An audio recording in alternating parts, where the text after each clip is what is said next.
Qué gusto de reencontrarnos en este su programa, El Sabor del Saber. Y hoy nos acompaña un conocido y reconocido personaje de la cultura gastronómica. Sí, me refiero a Raúl Guerrero. Van a ver qué interesantes temas vamos a tocar. Y para que conozcan más y mejor a él, veamos su semblanza. Raúl Guerrero Bustamante es un destacado personaje del ámbito cultural. Originario de Pachuca, Hidalgo, se ha dado al rescate y preservación de nuestras tradiciones, entre muchas otras actividades. Estudió la licenciatura en Ciencias de la Comunicación con maestría en Ciencias de la Información por el Tecnológico de Monterrey, además de contar con una ameritada trayectoria académica en el propio campus Hidalgo de ese tecnológico. Así también funge como delegado en Hidalgo del Conservatorio de Cultura Gastronómica Mexicana y actualmente es promotor del Museo Nacional del Maguey y el Pulque en Teapulco, Hidalgo. Con nosotros, un conocido y reconocido promotor y periodista cultural. Pues qué gusto, bienvenido, Alejandro Dorica y Marta Chapa. Raúl, te damos tenerte aquí. ¿Ya desde cuándo? Un honor estar aquí con ustedes. Mira, con este escenario además. Qué bonito, ya de nos veras, platicarás. mira. Ahorita nos vas a platicar y por cierto queremos que nos hagas la historia de esta bebida ancestral que es conocida, reconocida, famosa y además muy misteriosa. Que cuéntanos. Mística. Bueno, además. Sí, yo creo que los mexicanos tenemos que reconocer que el pulque es el elemento fundamental de nuestra civilización. O sea, desde tiempo prehistórico a tiempo prehispánico y hasta nuestros momentos, pasando por una etapa industrial maravillosa que fueron más de 116 haciendas pulqueras que hubo en los llanos de Apan, más algunos otros centros productores en otras partes del país, pues el pulque es el vino de mesa mexicano, que lo mismo estaba en las mesas más humildes y en el consumo de los más pobres, que también en las mesas más delicadas y más elegantes, y por supuesto en nuestra cultura gastronómica, ¿no? Hablando de maguey y pulque, pues ahí también está la barbacoa correlacionada, el chimbó, el chimbote.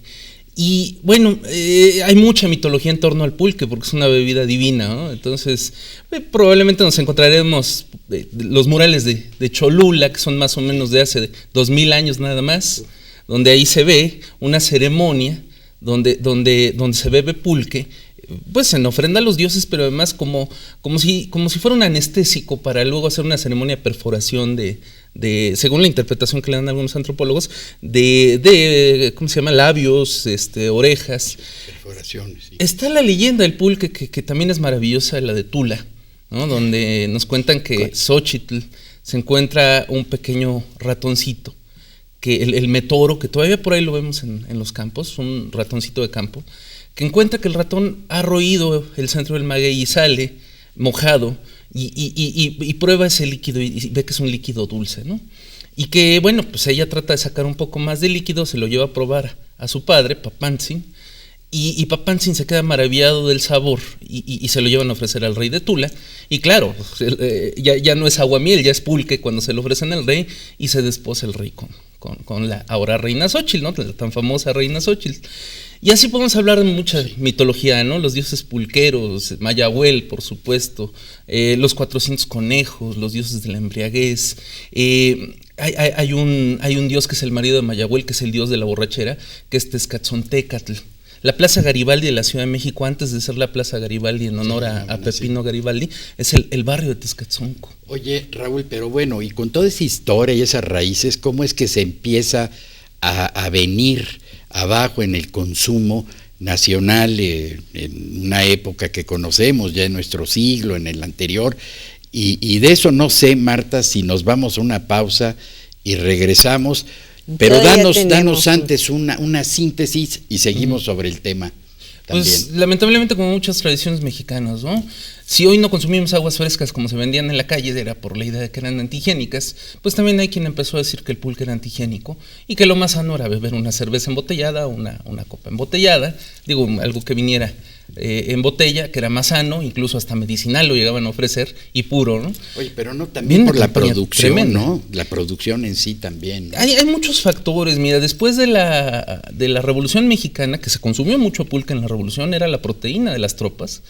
viene la reforma agraria. Y así como se acaba el latifundio de tierras en Yucatán, en Morelos, en Oaxaca, pues también se acaban las haciendas pulqueras. Los costos industriales de producción de pulque se van reduciendo y la división de tierras provoca que la gente deje de producir maguey, porque ya tienen la decisión de producir lo que les convenga. Pero además, de ser antes un gran corporativo industrial, la compañía expendedora de pulques de Ignacio Torza Dalid, se vuelve una dispersión de esta industria y ya deja de tener la eficiencia que antes tuvo. Es como si hoy desarticularan una transnacional y dejara de venderse su producto. A esa altura llega el problema, y eso fue hace 100 años, en 1914. Así es. Bueno, pues ahorita seguiremos con la historia y mientras tanto vamos a una pausa y aquí los esperamos para seguir escuchando a nuestro amigo Raúl Guerrero.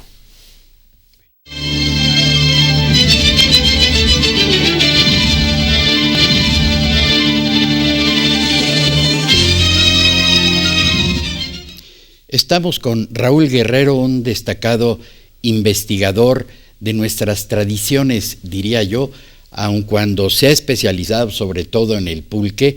Y bueno, qué mejor tenerlo aquí para que nos platique sobre estas piezas que tan solo de verlas a mí, Raúl, me despiertan entusiasmo de que esa tradición regrese. ¿Qué tanto se ha perdido y qué se está haciendo para recuperarla? Bueno, para nosotros los que estábamos en esta cultura en resistencia, digo, nunca hemos creído en la decadencia cultural, hemos creído en que estamos resistiendo con nuestra cultura. Y es que el pulque es un sistema de producción cultural. Tendríamos que hablar de la planta, de la tradición, de la leyenda, de los trabajadores que se dedican a sembrar y a cosechar el maguey, de las pulquerías, de las haciendas que aún todavía quedan, del paisaje cultural magueyero pulquero y desde luego estos objetos. Yo les puedo asegurar que no hay bebida en el mundo que tenga más jarras para beberse. ¿Y tienen alguna explicación? Bueno, yo aquí solo traigo una muestra que ustedes ya conocerán, las de vidrio, que son muy comunes. Sí. Fueron las más conocidas, las cacarizas, los tornillos, que todavía se producen afortunadamente en Puebla, en el barrio de la Luz. Pero aquí a mí me atrae mucho y me atrapa mucho, y en mi colección tengo barro y jícaras sobre todo. Sí. Ahí tenemos 3 jícaras. Uno es el acocote, que es ese alargado, que trae un cuerno ahí de toro en la punta. Sí. Ese sirve para sacar el aguamiel. El tlachiquero con esa es como una bomba de succión. Sí. Para ir al centro del maguey, raspar con esta herramienta que parece de la edad de los metales. Todavía la hacen los herreros en yunque. Y raspan el centro del maguey y luego ponen el acocote como una bomba de succión para extraer entonces el aguamiel y luego ya llevarlo a los tinacales para llevarlo a fermentar para el pulque. Luego, las jarras, hay muchos tipos de jarras. Algunas son de aquí del Estado de México y de Metepec y de otros pueblos. ¡Qué bueno! Ya se han ido acabando las tradiciones en la medida que ya el pulque ya no tiene tanta demanda, pero había tradicionales jarras que te regalaban en tu boda y se usaba para servir en la boda el pulque y se guardaba y ya no se volvían a utilizar, se quedaban guardadas en las casas como recuerdo de la boda. Sí. Esta que tenemos aquí de la cara, es la cara de un soldado alemán, sí, y tiene una historia muy interesante. Maximiliano de Habsburgo trajo esta jarra, pero en cerámica de mayólica, para beber cerveza. Si ustedes ven, es la cara de un soldado borracho. Bueno, Maximiliano de Habsburgo le gustó el pulque. O sea, Maximiliano le maravillaba todo lo mexicano, pero le maravilló el pulque. Juárez también bebía pulque, eso también no hay que negarlo. Y la cultura popular mexicana adapta esta jarra y la reproducen en vidrio y también en barro. ¿Y la que sigue, Raúl? Esta todavía se produce en Real del Monte Hidalgo, en Huasca. La que sigue tiene la cara de la reina Xóchitl, la de la leyenda. Ah, qué hermoso. Sí, y hay muchas jarritas con forma de animales como la que tenemos acá. Esta es de Chapantongo Hidalgo, que sirven, tiene un cuello ahí pequeño para evitar que el pulque siga fermentando y se tire. Simplemente la jarra aparte es un respiradero, ¿no? Oye, Raúl, y ya se embotella ahora el pulque, ¿verdad? Ya ha habido una nueva industria que está aprovechando todas las bondades del maguey, desde obtener algunos nutracéuticos. No hay planta en el mundo que tenga más metabolitos que el maguey. Ustedes imagínense una planta que aguanta en el desierto, aguanta el frío, aguanta el exceso de agua, la falta de agua, el calor y todo. ¿Cuánto se aprovecha, cuánto se concentra de metabolitos en la planta? Entonces, bueno, hay muchas posibilidades ahora de aprovecharlo, y entre ellas, bueno, se pasteuriza para embotellarlo y exportarlo.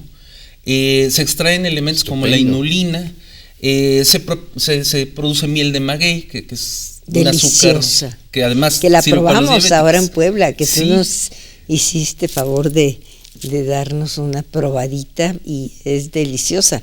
Y además, bueno, también tiene muchas propiedades para los diabéticos, para... Así es. ¿Verdad? Es un fructano que no requiere insulina para procesarse. Entonces Fíjate. los diabéticos la pueden tomar perfectamente. Entonces, bueno, tenemos muchas virtudes que hoy hay una nueva industria que lo aprovecha.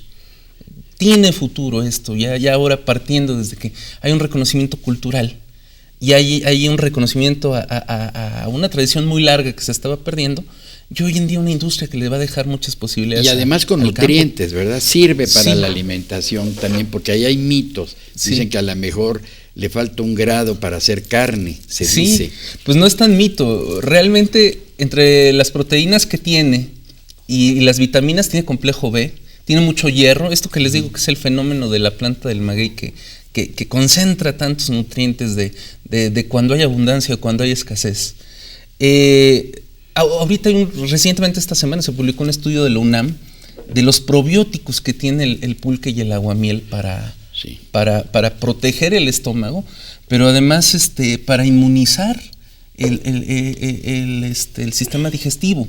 O sea, lo que pasa es que lo teníamos, pero no se había estudiado, y hoy en día muchos científicos se han acercado a estudiar el aguamiel y el pulque para descubrir todas estas Y virtudes. cuando yo decía mito, Marta, más bien me refería a que se asocia para mucha gente como algo que emborracha y no necesariamente como algo que nutre que es algo que alimenta. y que alimenta, y por eso me parece muy importante que tú nos los digas aquí.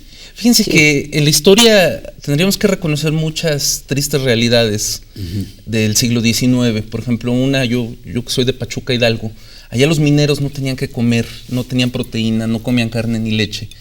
Pero al meterte a trabajar a las minas y estar pues con tóxicos y con vapores, con muchas situaciones que ponían en riesgo la salud, realmente el pulque era lo que les daba la energía para trabajar y lo que hidrataba los pulmones. O sea, muchos mineros que eran catalogados de borrachos por el consumo del pulque, en realidad el pulque les salvó la vida por mucho tiempo, pero además lo mismo lo que yo les decía de la tropa revolucionaria consumía pulque porque era la proteína que les daba la energía. Tiene calorías el pulque, además, bueno, como les digo, los nutrientes.